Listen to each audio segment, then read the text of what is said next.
and what was the source situation of this data set. The source of this data set is definitely, we know that it's a Primavera P6, but how the data is transformed from P6 into our data structuring, what happened there, how data was changed, for example, from horizontal to vertical, then what is the current situation here. So we need to discuss that. So far we know that this is related to time, and how, because this date ID is connected. We know that we have learned in the previous session during the data modeling, we have connected this date ID, which is a primary key, with every column's date ID, with all distribution columns tables date ID. What are these distribution tables? Earned value cost, actual labor, earned value labor. Every particular table which has DIS written, it's a distributed DIS, means they must have this date ID. This date ID here is a foreign key. Why foreign key? Because this date ID is repeating multiple times for multiple activities, maybe for raft, for steel fixing, for formwork, for concrete. All the different activity IDs are happening in the same date ID. So, but the IDs are different, activity IDs are different. So this activity date will repeat for multiple IDs. So that's why the date repeating again and again. So it becomes a foreign key. But the same date, when it is present in date ID, where we did the remove duplicates, and we made in the data structuring in Power Query the unique value, so it becomes a fact table. So we know that it's a fact table. So fact table here repeating here becomes a dimension table, and we know that DIS is a dimension table, and we also know that anything which is inside dimension table it can be either an attribute or maximum it can be a foreign key. So this is a foreign key. So all the IDs which are these are connected to the foreign keys of each table. Every table has its foreign key. So that's why we know that if I'm taking the plant value, so I must take this value because this is connected with the primary key. So this is relating to the time, and this primary key we are using here in the slicer. So if I move the primary key here and there, this primary key will go and tell this column, this table, that my primary key is changed there, so you need to change yourself, and once it is changed it will force this value to change. So that's why we are using this formula, and we will go into the detail of how the data flows, which is called data filter context, that how filtration is happening, how data is moving from one table to another table, but this will be coming in the later part.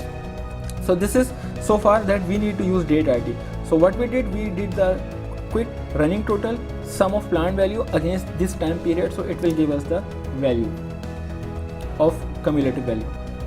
So now we need to see how cumulative values are appearing. So I will just make another sheet, and I will take the time period. Let's say I want to show you something. I will take time period here with me.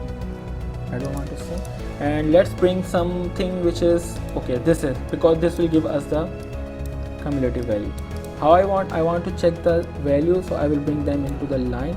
Okay, and let's say what is the time is this, and I will bring that into the axis. Once it is in axis, it will make an S curve for me. You see, now the S curve is coming properly. So that was a quick way to generate the S curve. So remember one thing, whenever we are using S curve or whenever we are using time period in the axis, we will always go into the fact table. We will never use these foreign keys. We will always use the primary key.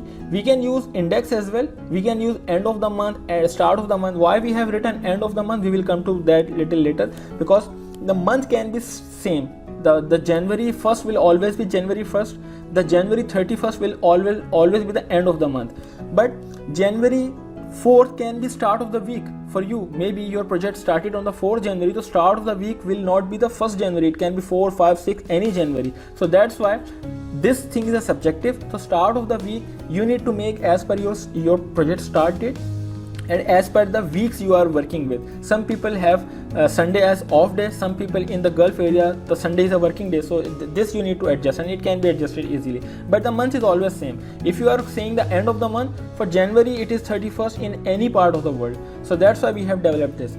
So what I'm going to do, I'm just saying that we need to always use dates in the axis of any visual from this part, which is a fact table. Okay, so now we know that quickly how to make it. but we need to understand how it is working. We need to understand that what DAX is using in order to bring this data for us. If you see the formula for DAX, it's a very complex formula. It is what is written here, so many things written here. Maybe you are not definitely you are not able to understand that right now if you already know DAX. So still you come to know that it's a complex thing, is on or after the max date. But we are going to make it simplified formula, yet it will be little complex, but we will understand that how this formula is behaving. So let's start with the calculate formula in order to calculate the S curve. So we will make the S curve for earned value cost distribution. And how we will make that?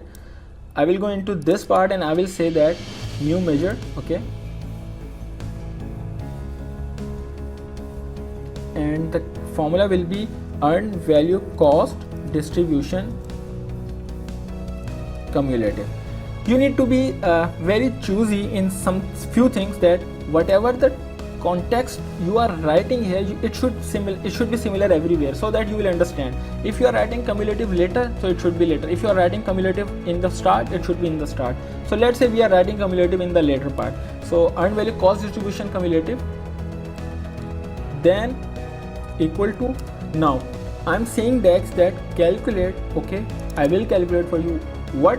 Calculate for me the earned value cost distribution sum. So sum of earned value cost, okay, in this table, okay, I want to calculate this, fine, so far it is fine. Now it is asking me what you want me to do else. So just make it little workable.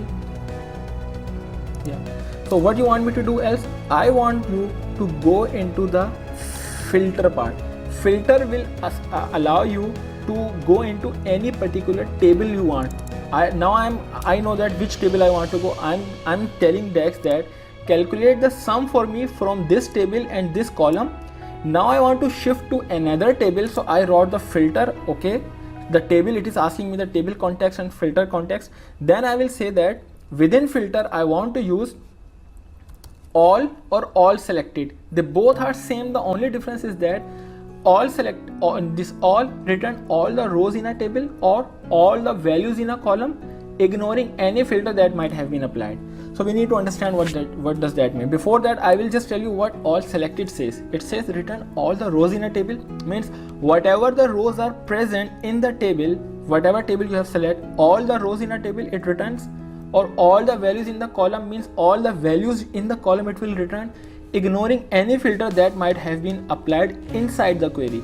That means if you have applied any filter inside here, it will ignore that, but keeping the filter that comes from outside.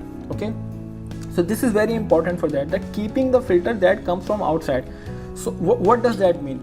See, keeping filter means if I change the date from last day of the month to the 15th of the month, so that means it will respect that filter, it will keep the filter. Okay, so if my date is selected there, let's say if I go outside of this context, I want to show you that what is the meaning of keeping external filter.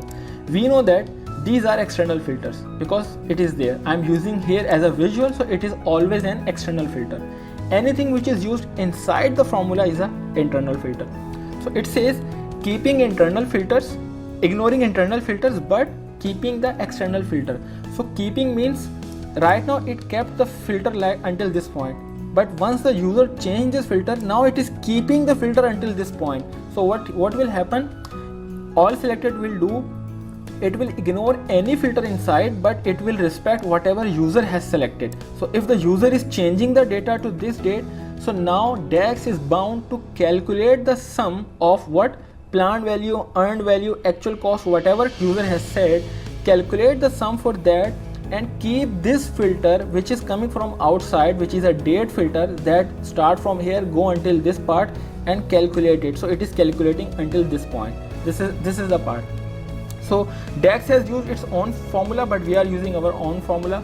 So what I am going to tell that all selected, because we are using all selected, we want to use the external filter, we want it to respect. All is not respecting. It says it will return whatever user has asked, ignoring any filter that might have been applied. It will ignore all the filters, but this is not the case. We want external filters to be working. Why? Because maybe this is the S-curve of whole project. I want the S-curve of, let's say, concrete works. So I want to externally in the visual, I want to choose extra concrete or finishes or MEP. So all should not be respecting that. I want it to be respected outside the query, but keeping the filters that come from outside. So that's why we will use this all selected. What all selected is saying? I'm saying all selected of what? Tables. This which table? Date ID. Now I am moving into the date ID table. Okay, this is the table and this is the column. It selected the table and the column. I will close this. So the second part is that I have selected the table. See, I choose the filter to go into my condition, which is saying that user want external filter to be respected where? Inside this table. So now I am inside this table which I want actually to use.